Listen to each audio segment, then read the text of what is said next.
Hello, my name's Craig, this is Quinn. Hello, Quinn. And today we're going to make bread. Nearly every bread recipe has 5 basic ingredients. Salt, bread flour, sugar, yeast and water. Our recipe today includes butter and milk to make it nice and fluffy. 5 cups of bread flour. 5 cups, Quinn.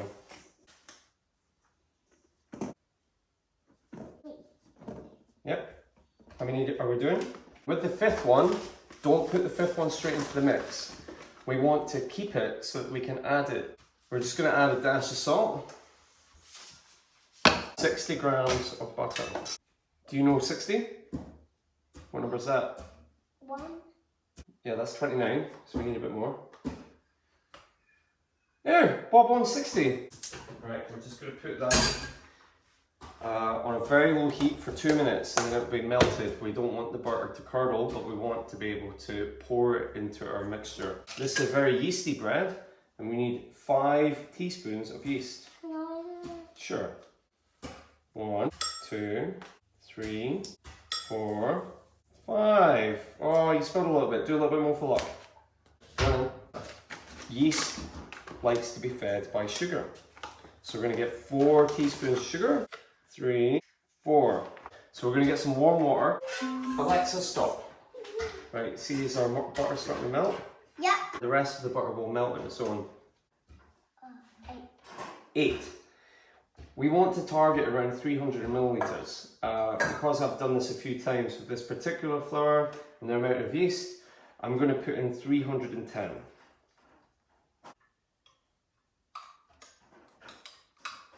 Stir the mixture. The lukewarm water dissolves the yeast and the yeast begins to eat the sugar. Now if you leave that for between 7 and 10 minutes, so there's our butter, our yeast mixture. Alright, so that's about 265. Shall we pour some of it back in? There we go, 214. That's fine. Let's put it in. Right, we're still waiting for our yeast to prove. In 5. In 5. Right. When you pour this comes in. So, 5. I think the yeast is proved yet? It's Yeah. activated? Yeah. I can see the foam on top. Can you see the foam? Yeah. Yes, Now you we can. need to put it in here. This bowl. You don't put your hands in your pants. Great. We make a well in the flour and then we start to pour in the yeast mixture. Not all of it, or I guess all of it is fine. Okay, let's just start folding it in there. You slowly do it, right? Very slow. That's it, too fast. Yes, just throw the butter in there. Now you want to slowly do it because the thing is with the butter melted, as soon as it hits the cold ingredients, it starts to solidify pretty quickly, depending on what kind of butter you've used. At this point, we might start to add more flour because we've still got the rest of the milk liquid to add. Good stuff. That's fine. Stop.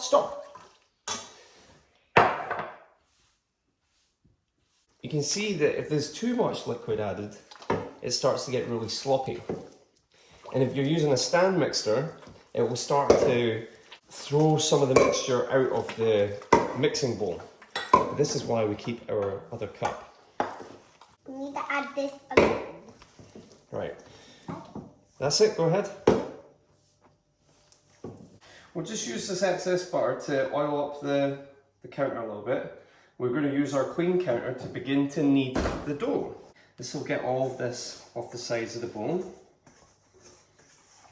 And just turn the dough ball out onto the surface. All kneading is basically agitating and tearing the dough whilst the yeast forms the elastic structures in the dough. You just need to tear. As long as you're tearing.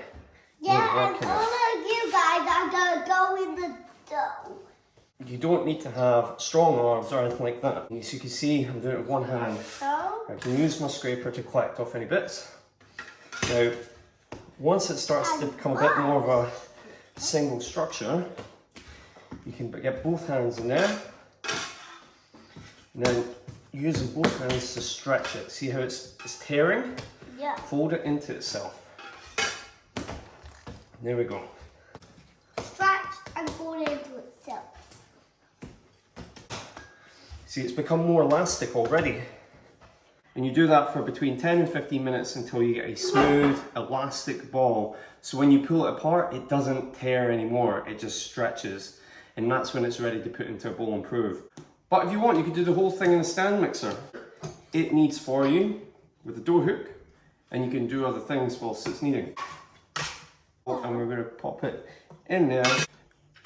Drop the dough hook in, and just let it knead away. Let's start thinking about oiling our bread tin.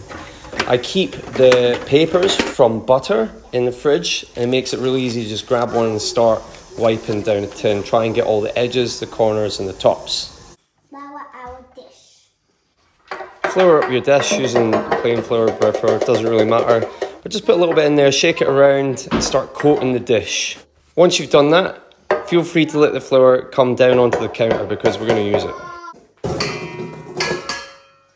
Peel off the ceramic hook. If you're doing this by hand and you weren't using the stand mixer bowl, and you've got your bowl from before, you can just feel free to just put it in there. We're going to leave it in there for 1 hour. It's going to double in size. We want to stop the dough from forming a hard outside crust. We want it to stay moist. So you can cover it in cling film or you can cover it in a wet tea towel. If you use a wet tea towel, Alexa, stop. If you use a wet tea towel, we're going to use this a couple of different times for a couple of different reasons. Once the dough has finished proving, we'll be able to use the floured surface to turn our dough out. So the aim here is for this to double in size inside the bowl. You can oil the bowl up, it doesn't really matter, but it will still come out. You want to pop your dough in a warm place. Now dough will prove at any temperature, it'll even prove in the fridge overnight. But a good temperature is around 27, 28 degrees for about 40 to 60 minutes. Keep your tea towel somewhere safe just now. I'm just going to hang it on the oven because we're going to reuse it. What do you think of it? Yeah. Just scrape it out of the bowl. See, we've got no problems using the scraper to get it out of the bowl, so there's no need to oil the bowl. There's no need to clean the bowl. A lot of recipes will say use a clean bowl, but really I don't understand why. It's not really a big deal. Yeah, this is called knocking the air out. The proved dough is full of CO2 that's been produced by the yeast. That's like a pizza. It's like a really big pizza, isn't it? After you've knocked the air out, just give it another quick knead. The main thing here is to reshape it, because we're about to put it into our tin. We prepared our tin earlier so that it doesn't stick to the sides after we pull it out of the oven. We've got a nice shape here. Try and hide the seam on the bottom. That way when the dough grows and expands, as it bakes, it won't have a tear. We're going to let it prove for a second time for around 15 to 20 minutes.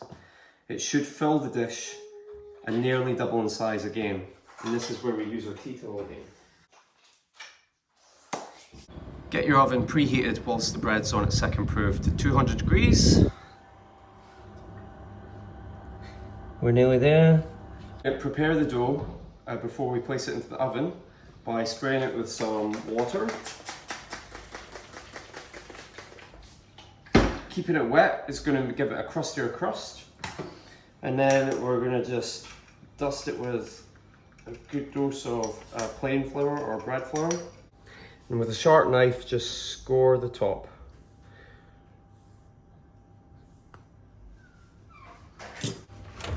30 minutes at 200 degrees fan forced.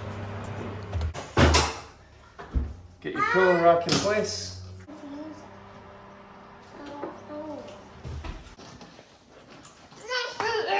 The flour on the tin trick should mean that it comes out really easily, but don't force it out. If it comes out nice and easy like that, that's great. If it doesn't, you might need to let it cool down a little bit first. The last thing we use our damp tea towel for is we put that on there like that for it to cool down. It will take around 1 to 2 hours to cool down. The dampness from the tea towel will make the bread even crustier as it cools.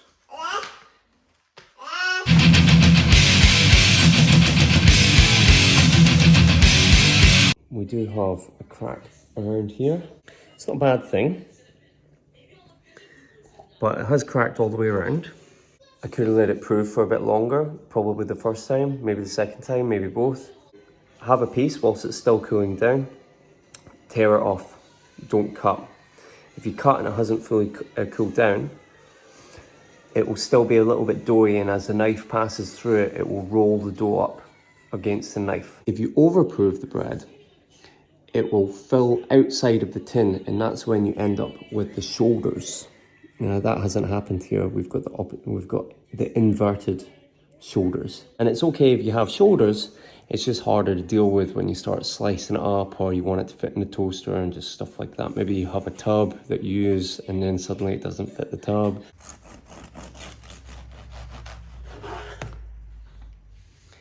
The knife is nice and clean. We've got some pretty good crumb. It's nice and spongy. If you're going to do this pretty often, then you might want to go and look for the right size bread tub. This is probably the closest I've found. It fits the loaf of bread perfectly. I use the end of the bread tub, so when you start slicing away, the slices stay in place.